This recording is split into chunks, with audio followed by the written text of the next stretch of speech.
of confidence. This is huge. So you can have all the desired motivation you want, but as soon as you come up against it, fear, hesitation, which is really underneath that, is confidence. How many of you, now, the only way that I'm here is because for me it was inevitable. I didn't think it would happen this quick, I got to tell you. But I was never in denial that I would be here. I was never in denial that I would have the opportunity to interview people like Dr. John DeMartini and multimillionaires and all the stuff, the great stuff that's happening to me. I don't even fully understand the power of what I'm about to impart to you because I never could have imagined that it would have happened this quickly. I believed it was going to happen. I knew it was going to happen. But in a 9-month period, never could have believed that. So how many of you would like to have unshakable confidence next week? If you don't have your hand up, you didn't hear what I said because that's what you're going to need. Something's going to show up. A bill's going to come in. You can't afford to run your pay-per-click. Somebody's going to have an emergency that you've got to rush off to, which really it's just going to cost you a little sleep. Hey, I slept 2 hours last night. So will you, when you have the type of commitment, I mean, I'm forced to do this, right? It's really what happens when you are forced to put yourself into something. You just figure out how you're going to pull it off. For me, it meant sleeping 2 hours. You will figure out how to pull it off when you have the confidence and commitment that you are going to pull it off. The only way it doesn't happen is when that is missing. So, I hope you're with me. I think you are. How many of you next week want to have unshakable commitment and confidence by a raise of hands and a resounding yes? Yes. Okay, on Monday I'm going to go through that. That was a bad joke. So, there are other ways that we manifest. Here's an example. This was just when I was a youngster watching hockey, which I don't do anymore. And they would say things like, at the end of when they go into the Stanley Cup Finals and they say, the New York Rangers were so confident they couldn't help but win the Stanley Cup. Well, you know why? Because they beat everybody all year long. It was no big surprise that they had confidence. It wasn't like anybody, the last team on the run, could have just said, oh, we're going to win the Stanley Cup, and it would have happened. They had experience, right? That's point number 2. What Terry likes to do is collect the data. That means that when I tell her something is true, she has to go to collect the data and validate what I just told her, which she really does not need to do. I'm always right. Kidding, I'm kidding, I'm kidding. You get my point, though. We can go and collect all the data to validate whether or not this can happen. Now, you're going to get some of that data this weekend because people are going to show up and say, I made it. But then you're going to look at your neighbor and say, oh, well, he didn't make it. Right? So we can collect the data.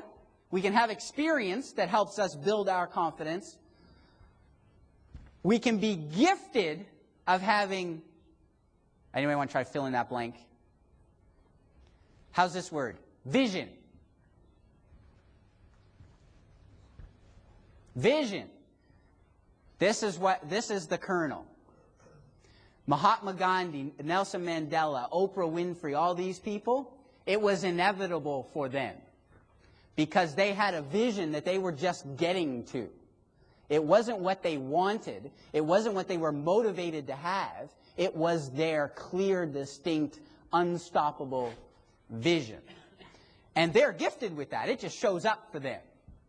For the rest of us, we have to work at it. We have to work at creating this vivid mental experience because the mind does not distinguish between the real proof that we come across.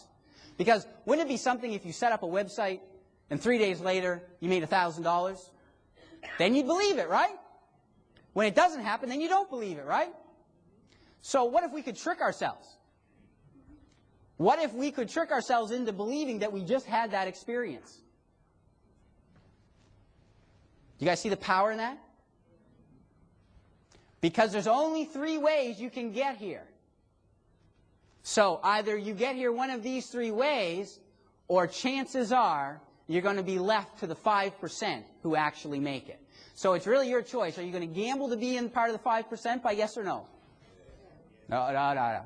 Are you going to gamble and hope that you're in the 5%? Yes or no? There we go. You think all of my questions end with yes, huh? I got to rethink this presentation. So you don't want to do that. So you have three other options. You can collect all the data, which then you might end up in the 10 or 15, maybe 20%. If you collect all this data, I think it's probably another 5% will succeed. Or you can have the experience, which that means that you were in the 5% and you persevered, and then because as soon as it does happen, then you go, wow, that was easy. Let me do that again. It's so unbelievable. You can take a year or two to get the first one and 30 days to get the next one, because of the level of belief and conviction and commitment you have by virtue of the experience that proved to you that this can happen. Because chances are right now, as motivated and full of desire you are, you don't really believe it deep down. You're optimistic, you're hopeful, you're desireful, motivated. So, how many of you think that you're left to option number 3?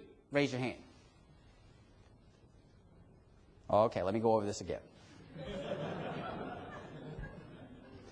You either have to collect like scientific studies that prove that you can do it, not that it can be done, but that you can do it. That's option number 1. So how many of you have clinical research studies available to you that you can become successful? Okay, so scratch number 1. Number 2 is by virtue of your own experience, which we already know that in order to get that experience, you're going to have to come up against fear, hesitation, and indecision, which chances are only 5% of you are going to do. So that means that only 5% of you have option number 2. So the other 95% of you, please raise your hand because your option is only number 3. All right! Now, somewhere along here,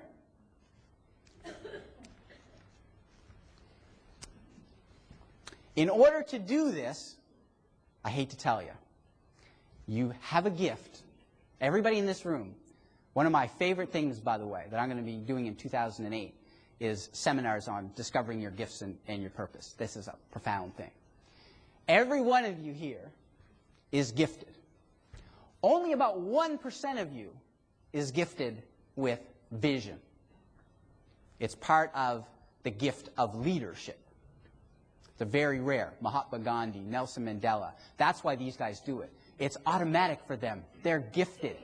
Only 1% of us here are gifted. The other 99%, now remember, that 95% of you told me that it was only option number 3 available to you.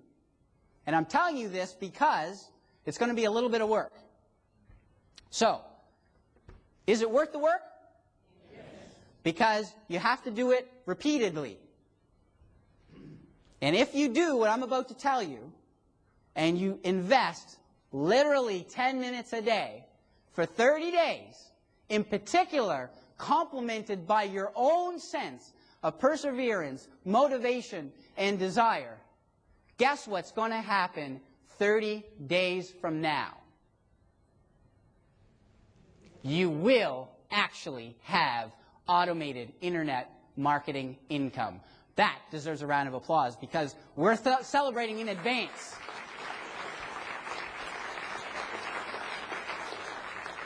I mean this. I'm not a rah-rah motivational speaker. I'm here to give you the truth, at least as I see it, at least as I've lived it, and at least as I've seen it in so many other people, as I say, who paid me great money and somehow failed to manifest this as desireful and motivated as they were. And so I've started incorporating this into my own coaching, is why I saw it is so important to have an event like this. So thank you, Tom and Brett, for allowing me this great, great pleasure. So when I said it was work, it's not a lot of work. But I got to tell you, I got to get to this slide. Oh, okay. So you're going to have a personal vision. That's the goal today. You are not going to leave here without your own personal vision. Okay?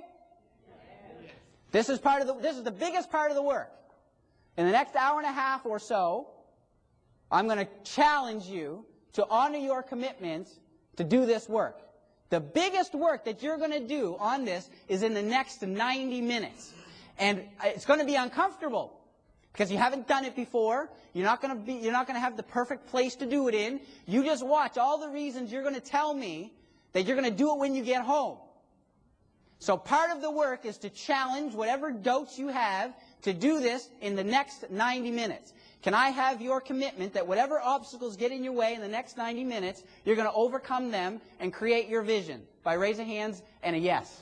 Yes. All right. Oh.